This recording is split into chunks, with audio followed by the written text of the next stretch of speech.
దయచేసి మీ బైబిళ్లను 100వ కీర్తనలోనికి మనము ఓపెన్ చేద్దాము.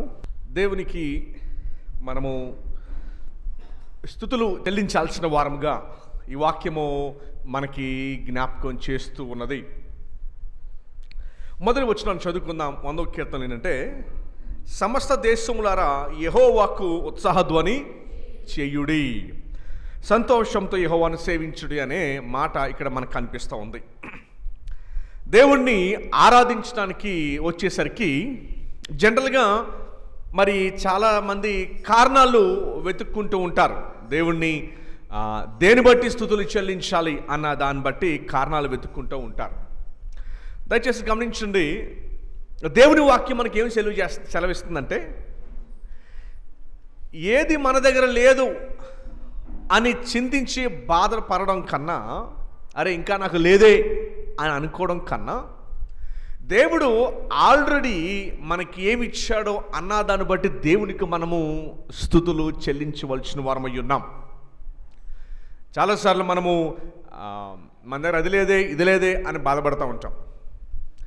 మనము అది లేదే ఇది లేదని బాధపడటం కన్నా ఒకసారి మన జీవితం వైపు చూసి దేవుడు మనకి ఇప్పుడు ఏమి ఇచ్చాడు అన్నదాన్ని బట్టి మన స్తుతులు చెల్లించడము మనం నేర్చుకోవాలి. పరిచర్యలో ఉన్నప్పుడు ఒక సహోదరిని కలుసుకున్నాం.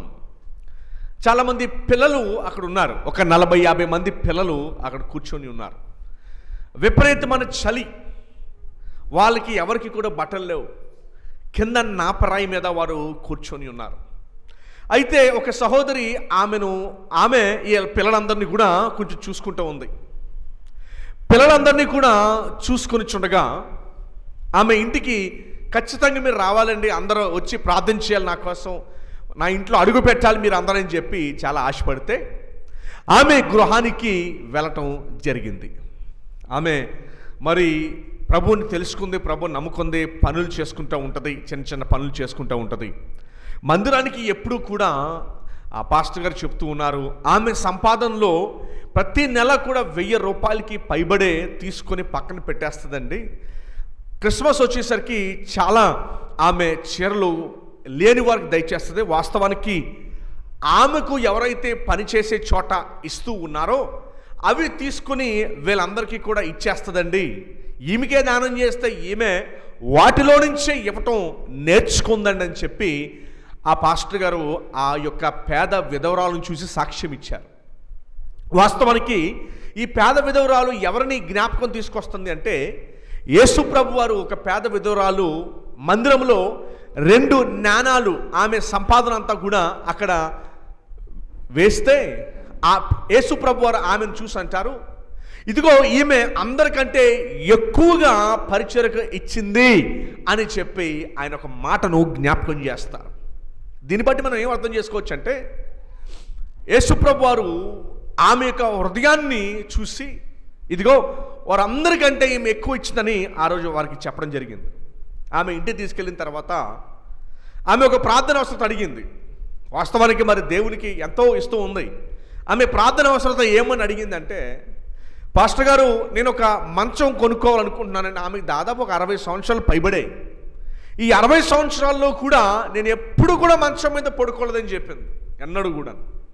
వాస్తవానికి ఆమె దేవుడికి ఇచ్చే దాంట్లో నుంచి కొంచెం పక్కన పెట్టేసి కొనుక్కోవడం పెద్ద విషయం కాదు.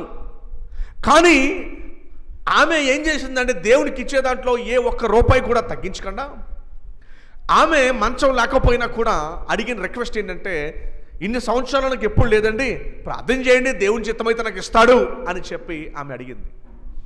నేను మన వాళ్ళందరితో అన్నాను, గమనించండి, మీలో ఎంతమంది ప్రతిరోజు రాత్రి పడుకునేటప్పుడు లేకపోతే ఉదయం లేచినప్పుడు, దేవా నువ్వు నాకు ఇచ్చిన ఈ మంచాన్ని బట్టి దేవునికి స్తుతులు కనీసం జీవితంలో ఒక్కసారని చెల్లించామా? అందుకనే మీకు మాట జ్ఞాపకం చేస్తూ ఉన్నాను. దేవుడు ఎవరెవరికి ఏమి ఇవ్వాలో వాటన్నిటిని కూడా దేవుడు దయచేశాడు. అయితే ఇప్పుడు దేవుడు మనకి ఇచ్చిన దాంట్లో నుంచి ఎంత నమ్మకంగా మనం ఉన్నామో అని దేవుడు మన దగ్గర నుంచి చూస్తూ ఉన్నాడు. ఎందుకంటే వాస్తవానికి మానవునికి ఎంతున్నా కూడా సరిపోదు. మానవుడికి ఎంతున్నా సరిపోదు. సో అంచేత ఎక్కువ ఉంటే నేను సంతోషంగా ఉంటాను అనేది ఒక పెద్ద అబద్ధం. ఎందుకంటే మానవుడు ఎకనామిక్స్ గణాంకాలు ఏం చెప్తున్నాయంటే ఎంతనో సరిపోదు. పౌలు గారు తన పత్రికలో రాస్తూ ఒక మాట ఏం చెప్పారంటే, ఫిలిప్పీలకు రాసిన పత్రికలో, నేను ఎక్కువ ఉన్న దాంట్లోనూ సంతోషించాను, లేనప్పుడు సంతోషించానని చెబుతూ, నేను అన్నిటిల్లో అన్ని పరిస్థితుల్లో తృప్తిగా ఉండటము నేను నేర్చుకున్నాను అన్నాడు రాశారు.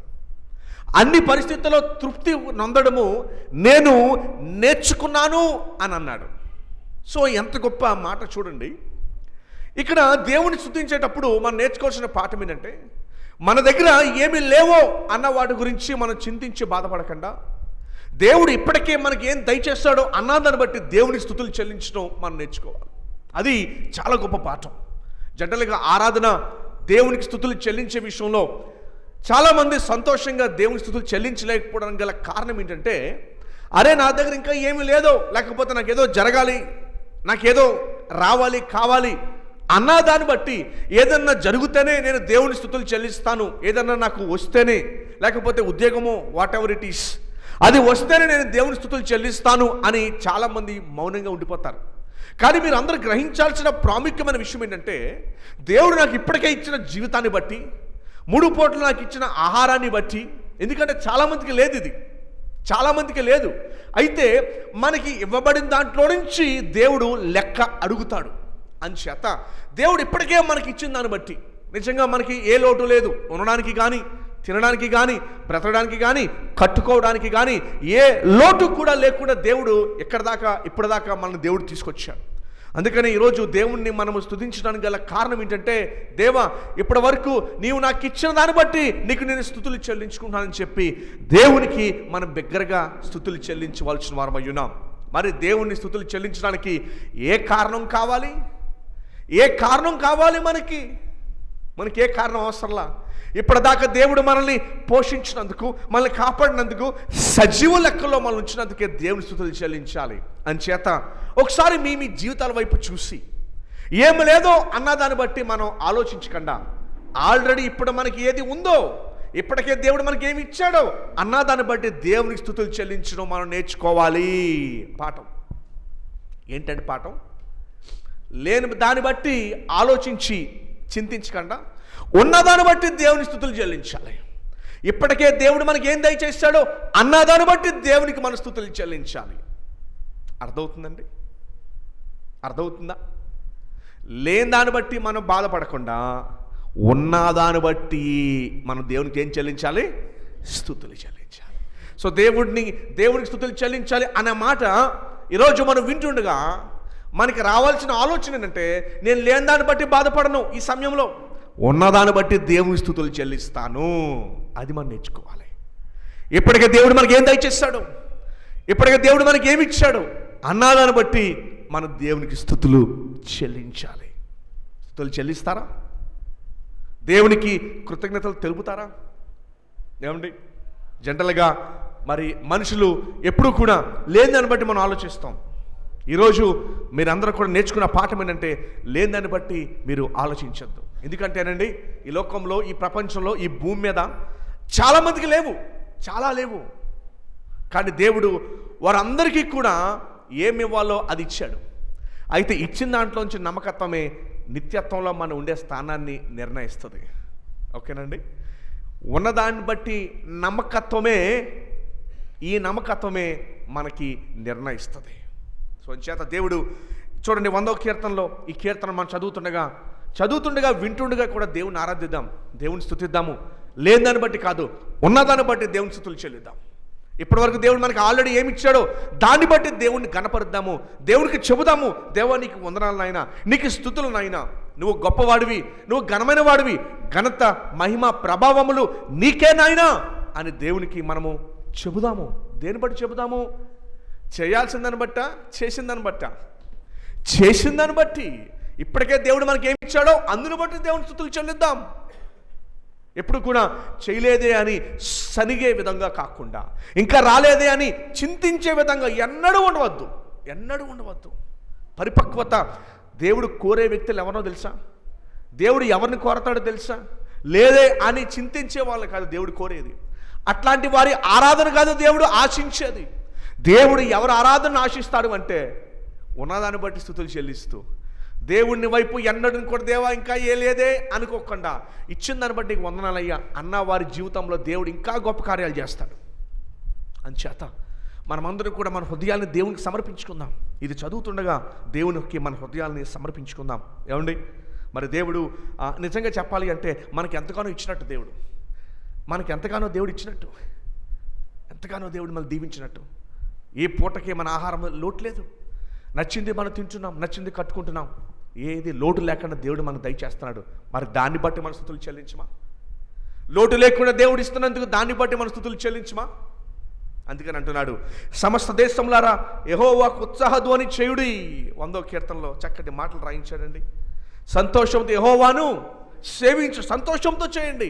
దేవుని ఆరాధన ఏదో చాలినట్టుగా చెప్పనట్టుగా దేవునికి అలా చేయకూడదు. ఆరాధన సమృద్ధిగా మనం ఆయనకు స్తుతులు చెల్లించాలి, సంతోషంతో చెల్లించాలి, ఘనతగా భావించి ఎరిగి తెలుసుకొని ఒక్కసారి వెనక్కి తిరిగి మన జీవితాన్ని జ్ఞాపకం చేసుకుందాం.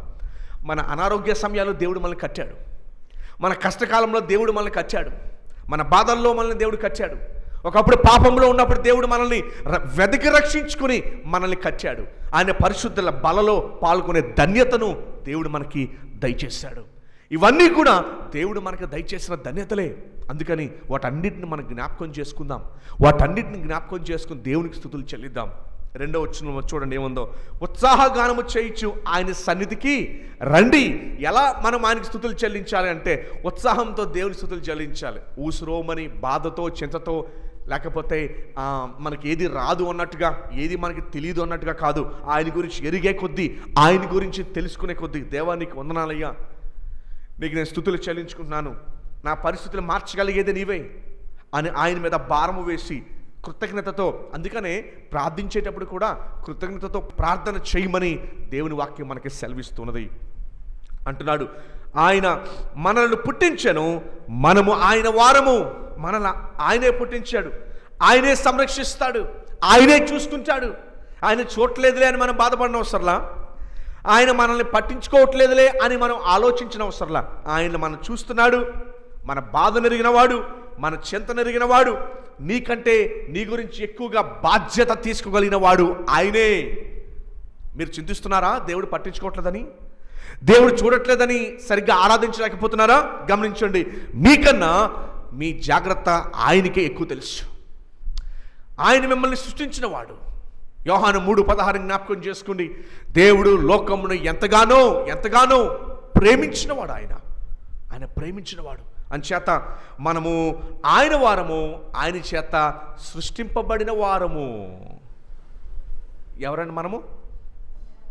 ఆయన వారము. సో మనకంటే ఎక్కువ జాగ్రత్త ఎవరు తీసుకుంటారు మన గురించి? ఆయనే తీసుకుంటాడు. చూసారు ఏమంటున్నాడు? ఆయనే మనల్ని పుట్టించెను, మనము ఆయన వారము, ఆయన ప్రజలము, ఆయన మేపు. సో ఎవరు మనల్ని పోషిస్తున్నారు? ఆయనే మనల్ని పోషిస్తున్నాడు. మనం సృష్టించింది ఎవరు? ఆయనే. మన మీద ఎవరు ఎక్కువ జాగ్రత్త తీసుకుంటారు? ఆయనే జాగ్రత్త తీసుకుంటాడు. నువ్వు అందుకని ప్రభు వారు అన్నారు, రేపటి గురించి మీరు ఏం చేయొద్దు, చింతించవద్దన్నారు. Do not worry about tomorrow. ఎలా పోషించబడతారు, ఏం జరుగుతుందని వర్రీ కావద్దు మీరు. మీకు ఒక మాట చెప్తాను, బాగా వినండి. కారులో ప్రాముఖ్యమైంది ఏంటో తెలుసా? స్టీరింగ్. ఎందుకు స్టీరింగ్ ప్రాముఖ్యమైందంటే ఎటెల్లలో నిర్ణయిస్తుంది. బైక్కి హ్యాండిల్ లేకపోతే నడపగలమా? గమనించండి, ఒక పడవ, టైటానిక్ అనే పడవ ఎందుకు విరిగిపోయిందంటే దాన్ని తిప్పాల్సిన స్టీరింగ్ టైంలో తిప్పకపోవడం వలన వెళ్ళి మంచు కొండను ఢీకొట్టింది. ఎందుకు ఢీకొట్టిందంటే తిప్పాల్సిన టైంలో దాని టర్నింగ్ తిప్పలా. గమనించండి ప్రియ సహోదరుడా, దేవుడు నోవాకి అతి పెద్ద పడవ చేయమని చెప్పాడు. ఆ పడవలో 8 మంది వ్యక్తులు, మనుషులు, నోవాహు భార్య, 3 కోడళ్ళు, 3 కొడుకులు, వారు 8 మంది లోపల ఉండగా భూమి మీద ఉన్న సకల జలరాశులన్నిటినీ, సకల పశువులన్నిటినీ కూడా లోపలికి ఎక్కించమన్నాడు. జతలు ఎక్కించాడు. విడ్డూరం ఏంటంటే అంత పెద్ద పడవకి స్టీరింగ్ కానీ రాడార్ అని అంటారు, చొక్కాని నావిగేషన్ అది లేదు అసలు. దేవుడు ఆ పడవకి అన్నిటినీ కట్టించాడు, కానీ అసలైంది మోస్ట్ ఇంపార్టెంట్ పడవకు తిప్పుతారు చూసారు అలాగా, అది లేదు అసలు, అది లేదు. నోవాహుకి దేవుడు ఇచ్చిన పడవకి చొక్కాని రాడర్ లేదు, ఎందుకంటే ఆ పడవకి చొక్కాని రాడరు దేవుడై ఉన్నాడు. తర్వాత వారు అరారాతు పర్వతం మీద ఆ పడవ చాగింది ఇలాగా, దయచేసి గమనించండి. చొక్కాని లేదు, దానికి చొక్కాని లేదు, ఎట్టెళ్తతో తెలీదు, ఎట్టెళ్త తెలియపడం ఏంటి, దేవుడే దాని దగ్గరుండి నడిపిస్తున్నాడు, దానికి లేదు అసలు, దేవుడు పట్ల. వాక్యం సెలవిస్తుంది మనము ఆయన ప్రజలము, మన యొక్క కాపుదల, మన యొక్క సేఫ్టీ మనకంటే ఆయన ఎక్కువ జాగ్రత్త తీసుకుంటాడు మన గురించి. మనుషులుగా మనం చింతిస్తాము, మనుషులుగా బాధపడతాము, కానీ మనం ఒకటి నేర్చుకోవాలి ఇక్కడ, జీవితము మన కంట్రోల్లో నుంచి తీసి ఆయన కంట్రోల్లోకి పెట్టడం నేర్చుకోవాలి. ఇదే అసలు కష్టమైంది. విశ్వాసులుగా మనం చేయాల్సిన బాధ్యత ఏంటంటే కంట్రోల్ ఆయన చేతిలో పెట్టండి. దేవా నీ ఇష్టం, విజయాన్ని ఇస్తావో, కష్టకాలంలో నన్ను నడిపిస్తావో, ఇబ్బందుల్లో నుంచి నన్ను తీసుకువెళ్తావో, నన్ను నా కుటుంబాన్ని నీ చేతిలో పెడుతున్నాను, నీ ఇష్టం. నువ్వు దాన్ని ఎలా నడిపిస్తావో నీ ఇష్టం. విశ్వాసగా మనం అందరం కూడా మన జీవితాన్ని ఆయన చేతిలో పెట్టడము నేర్చుకోవాలి. అది గుర్తుపెట్టుకోండి, ఆయన చేతిలో పెట్టడం మనం నేర్చుకోవాలి. దేవా నీ ఇష్టం. మానవ నైజం ఏంటంటే ఎన్నో చేస్తాం, ఎన్నో కష్టాలు, ఎన్నో ఇబ్బందులు, ఎన్నో ప్రయత్నాలు, ఎన్నెన్నో మనం చేస్తూ ఉంటాం.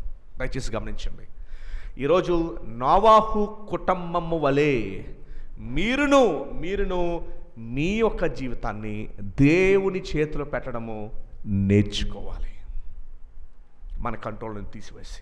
ఆయన అంటున్నాడు, ఈ మాటని జ్ఞాపకం చేసుకోండి, మనము ఆయన ప్రజలము, ఆయన మేపు గొర్రెలము, మనము ఆయన వారం. మనం దయచేసి గమనించు, ఆయన వారం మనం.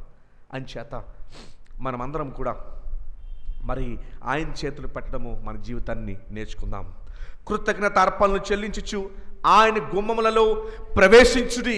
ఆయన గుమ్మాలో మనం ఎలా ప్రవేశించాలి అంటే, మందిరంలోకి ఎలా ప్రవేశించాలి అంటే, మనము పాటలు పాడాలి, స్తుతులు చెల్లించాలి. ఇందాక మీకు చెప్పాను కదా, ఇందాక మీకు జ్ఞాపకం చేశాను కదా, నాకు ఏమి రావాలి అన్నదాన్ని బట్టి కాదు, కానీ ఇప్పటికే దేవుడు నాకు ఏమి ఇచ్చాడో అన్నదాన్ని బట్టి మనం దేవునికి స్తుతులు చెల్లిద్దాం. ఎంతకంటే గొప్ప రక్షణే మనకు దేవుడు దయచేశాడు, గొప్ప రక్షణ మనందరికీ దయచేశాడు. అందును బట్టి దేవునికి మన స్తుతులు చెల్లించాలి. తర్వాత ఏమన్నాడు చూడండి, కీర్తనలు పాడుచు ఆయన ఆవరణములలో ప్రవేశించుడి. వాక్యము చెబుతుంది మౌనంగా ఉండవద్దు, మీ పెదవులను మౌనంగా ఉండనియద్దు. మీ పెదవులతో ఏం చేయాలో తెలుసా, కీర్తనలు పాడుచు ఆయన ఆవరణంలో ప్రవేశించుడి. మరలా జ్ఞాపకం చేస్తున్నా, లేని దాన్ని బట్టి బాధపడడం మానివేసి ఉన్నదాన్ని బట్టి దేవుని స్తుతులు చెల్లించడం నేర్చుకోండి. అట్టి హృదయాన్ని, అట్టి జీవితాన్ని దేవుడు దీవించి గణపరుస్తాడు. అట్టి వారిని దేవుడు ఇంకా లేవనెత్తుతాడు. అట్టి వారికి దేవుడు ఇంకా గొప్ప స్థితిని దేవుడు దయచేస్తాడు. సో ఈరోజు మీరు నేర్చుకున్న పాఠం ఏంటండి, లేని దాన్ని బట్టి చింతించి బాధపడడం మానివేసి ఉన్నదాన్ని బట్టి దేవుణ్ణి స్తుతులు చెల్లించండి. ఎందుకో చెప్పనా, దేవుడు ఆయన నిర్ణయం చెప్పున మనకి ఏమి ఇవ్వాలో అది ఇచ్చాడు, ఎవరికి ఏమి ఇవ్వాలో అది సమకూర్చాడు. మనకంటే ఉన్నవారు ఉన్నారు, మనకంటే లేనివారు ఉన్నారు. సో ఎవరికి ఎంత ఇచ్చాడో దాన్ని బట్టి దేవుడు మన నమ్మకత్వం అని అడుగుతున్నాడు. ఓకేనండి, ఆయన చిత్తగిస్తే ఇంకా ఎక్కువ ఇచ్చి మనం వాడుకుంటాడు. ఆయన ఇష్టమైతే ఇంకా మనం ఉన్నతమైన స్థానంలో పెట్టి మనం వాడుకుంటాడు. కానీ దేవుడు ఇచ్చిన దాంట్లో నమ్మకత్వాన్ని చూస్తే, ప్రభు గొప్ప మాట అన్నాడు, కొంచెములో మీరు నమ్మకముగా ఉంటే ఎక్కువ వాటి మీద మిమ్మల్ని అధికారిగా చేస్తానని చెప్పాడు. ఏంటన్న పాఠం? సో అంచేత లేని దాన్ని బట్టి మనం బాధపడితే అక్కడే ఉండిపోతాం. కానీ ఉన్నదాన్ని బట్టి దేవుని స్తుతులు చెల్లిస్తే, ఓకే నా పలానా బిడ్డ నాకు నమ్మకంగా ఉన్నాడు అని చూసి ఇంకా ఎక్కువ దేవుడు మనకి ఇస్తాడు. మీకు అర్థమైందా? సో ఇది చాలా ఇంపార్టెంట్ పాఠం. ఎందుకంటే మనం చేసే మిస్టేక్ ఏంటంటే, ఇంకా లేదే దేన్ని బట్టి స్తుతులు చెల్లించాలి అని అనుకోవడం మానివేసి, ఇప్పుడు ఇచ్చిన స్థితిని బట్టి దేవా నీకు వందనాలు అని మనం చెప్పడం ప్రారంభిస్తే కొంచెంలో మనం నమ్మకంగా ఉన్నాము కనుక ప్రభువు మాటల ప్రకారము ఉన్నతమైన స్థితిలోకి దేవుడు మనల్ని తీసుకువెళ్తాడు. ఓకేనండి, ఉన్నతమైన స్థితిలోకి దేవుడు మనల్ని తీసుకువెళ్తాడు. అప్పుడు మనం ఏం చేస్తాం? ఏ స్థితిలో అయినా సరే దేవునికి స్థుతులు చెల్లిస్తాం మనం. ఓకేనండి, ఏ స్థితిలో అయినా సరే మనం దేవునికి ఏం చెల్లిస్తాం? చూడండి, ఈ వాక్యాన్ని మీకు చూపిస్తాను నేను. ఫిలిప్పీలకు రాసిన పత్రిక చూడండి.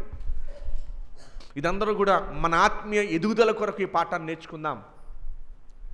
11వ వచనం, నాకు కొదువ కలిగినందున నేను ఇలాగూ చెప్పటలేదు, నేనే స్థితిలో ఉన్నను ఆ స్థితిలో సంతృప్తి కలిగి ఉండ నేర్చుకుని ఉన్నాను. ఏమంటున్నాడని చక్కటి మాట. నేను ఏ స్థితిలో ఉన్నా కూడా సంతృప్తి కలిగి ఉండ నేర్చుకున్నాను. అది రాలా, స్టెప్ బై స్టెప్ నేర్చుకున్నాను. వాక్యం వినుట ద్వారా స్టెప్ బై స్టెప్ నేను నేర్చుకున్నాను. సో ఈరోజు దేవుని ఆరాధించడానికి దేన్ని బట్టి ఆరాధిద్దాం? ఉన్నదాన్ని బట్టి, దేవుడు ఇప్పటికే మనకిచ్చిన స్థితిగతులు బట్టి దేవుని ఆరాధించి నేర్చుకుందాం. ఇదేంటో తెలుసా? నమ్మకత్వం. ఇదేంటది? దీన్ని నమ్మకత్వం అంటారు. ఉన్నదాన్ని బట్టి దేవునికి స్తుతులు చెల్లించడం అనేది నమ్మకత్వం అంటారు. ఓకేనండి, సో అంచేత మనం నేర్చుకోవాల్సిన పాఠం ఏంటంటే ఈ నమ్మకత్వం నేర్చుకుందాం. ఏంటి నమ్మకత్వం చెప్తారా? ఉన్నదాన్ని బట్టి స్తుతులు చెల్లించడం. నమ్మకత్వం ఏంటండి? ఉన్నదాన్ని బట్టి స్తుతులు చెల్లించడం. పౌలు గారు చక్కటి మాట అంటున్నారు, ఏ స్థితిలో ఉన్నా కూడా సంతృప్తి కలిగి ఉండ నేర్చుకొని ఉన్నాను. అర్థమవుతుందండి అందరికీ? ఏమి నేర్చుకున్నాడంట? ఏ స్థితిలో ఉన్నా కూడా ఏమి నేర్చుకున్నాడు? సంతృప్తిగా ఉండడము. మరి మీరు ఆ పని చేస్తారా ఏమ్మా? సో దేవుని ఆరాధించే విషయంలో ఎలా ఆరాధించాలి? సంతోషంగా ఆరాధించాలి. సంతోషం ఎప్పుడు వస్తుంది? సంతృప్తి ఉంటేనే సంతోషం వస్తుంది. సంతృప్తి లేదనుకోండి ఏమన్నా ఆరాధించలేం.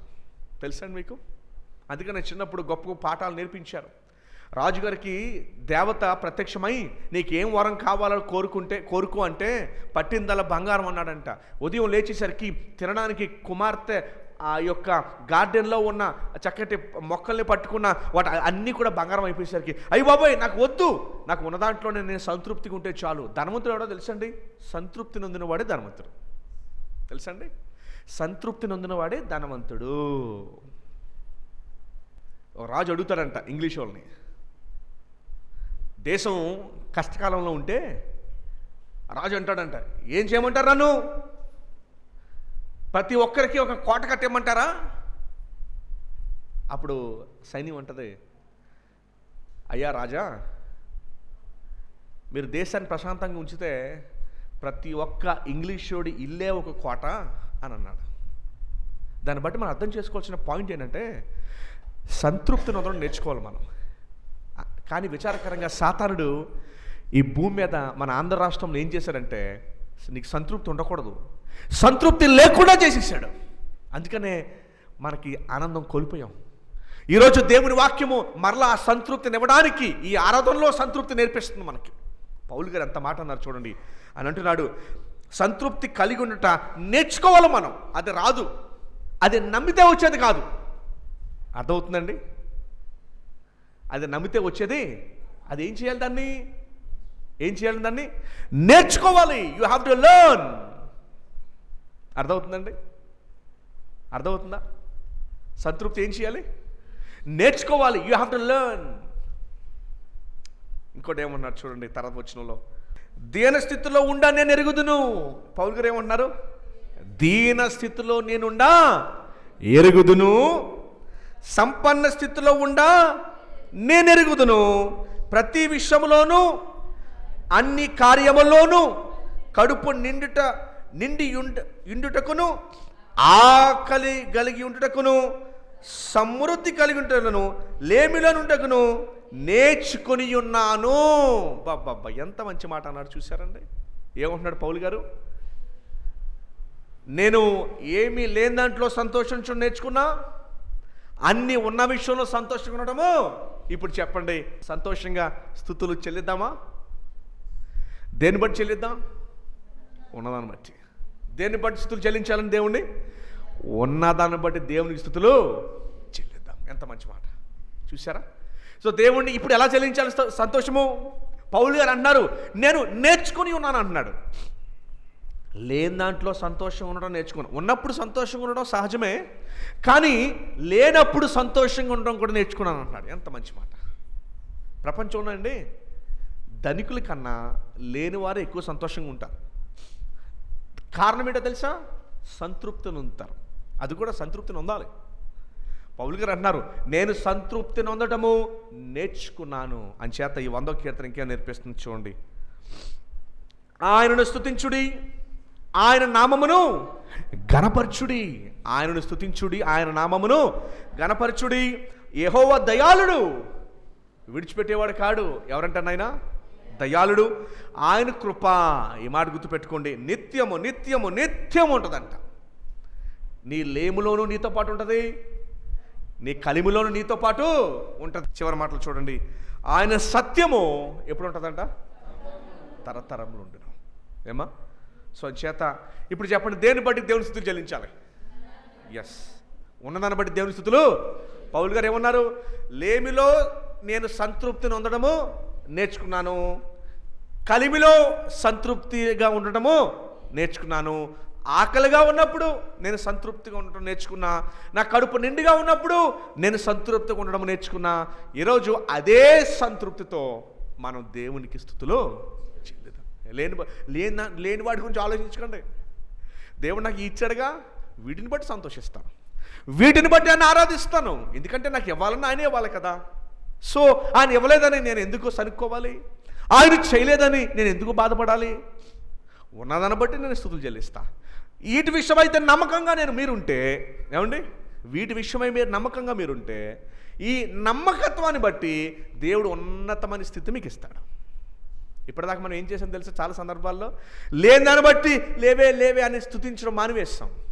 దేవునికి గంభీరంగా మన స్వరాలు ఎత్తి స్తుతించడం మానివేస్తాము. బైబిల్ మాట చెప్తుంది, దావీదు అంటున్నాడు, సంతోష గానములతో దేవుని మన స్తుతులు చెల్లించాలి, ఆనందంతో ఆయన స్తుతులు చెల్లించాలి. అందుచేత మనమందరం కూడా ఒకసారి మన జీవితాన్ని వెనక్కి తిరిగి చూచుకొని ఉన్నదాన్ని బట్టి దేవునికి స్తుతులు చెల్లించడం మనం నేర్చుకుందాం. చక్కగా దేవుడు మనకు ఆరోగ్యాన్ని ఇచ్చాడు, మన కూర్చోపెట్టాడు, మన ముందు చక్కటి బలని ఇచ్చాడు, ఆయన నిబంధన మనకి ఇచ్చాడు, ఆయన కృపను మనకి ఇచ్చాడు, ప్రార్థన చేయడానికి ఆయన మన ప్రార్థన ఆలకిస్తున్నాడు, సంఘాన్ని ఇచ్చాడు, సేవకుల్ని ఇచ్చాడు, బైబిల్ గ్రంథాన్ని ఇచ్చాడు, సంతోషంగా పాటలు పాడుకునే స్థితిని మనకి ఇచ్చాడు, కుటుంబాన్ని ఇచ్చాడు, బిడ్డల్ని ఇచ్చాడు. వీటన్నిటిని దేవుడు మనకు దయచేశాడు కదా. వీటిని బట్టి మనం దేవునికి స్తుతులు చెల్లిద్దాం. పౌలు గారి మాటలు జ్ఞాపకం చేసుకోండి. ఉన్న దాంట్లో నేను సంతోషంగా ఉండడం నేర్చుకున్నా, లేనప్పుడు నేను సంతోషంగా ఉండడం నేర్చుకున్నా, అన్ని పరిస్థితుల్లో సంతోషంగా ఉండడము నేర్చుకున్నా. సో ఈరోజు మనం ఏం చేద్దామో తెలుసా? సంతృప్తిగా ఉన్నవాడే ధనవంతుడు. ఇంకో మాట, ఎవరైతే సంతృప్తిని పొందినప్పుడు దేవుని స్తుతులు చెల్లిస్తారో, నేను చెప్తున్నాను, వాక్యం చెప్తుంది, దేవుడు మీకు ఉన్నతమైన స్థితిని దయచేస్తాడు. చిన్న దాంట్లో సంతృప్తి ఉందండి, చిన్న దాంట్లో దేవుని స్తుతులు చెల్లించండి, లేని వాటి గురించి ఆలోచించద్దు. నీకు ఇవ్వాలన్నా ఆయనే ఇవ్వాలి గనక ఉన్న దాంట్లో నుంచి గనక మీరు గనక దేవునికి స్తుతులు చెల్లించడం మొదలు పెడితే లేని అని దయచేస్తాడు దేవుడు మీకు. సో అంచేత లేని వాటి గురించి బాధపడకండి, ఎన్నడూ బాధపడకూడదు. ఉన్నదాన్ని బట్టి సంతోషించండి, లేని దేవుడు మీకు ఇస్తాడు, నీ హృదయాన్ని బట్టి దేవుడు మీకు ఇస్తాడు. సో అంచేత ఈరోజు దేవుడు మీతో మాట్లాడిన సూటైన మాట ఏంటంటే, ఉన్నదాన్ని బట్టి దేవా మీకు వందనాలు, ఆయన ఉన్నదాన్ని బట్టి దేవునికి మన స్తుతులు చెల్లిద్దాం.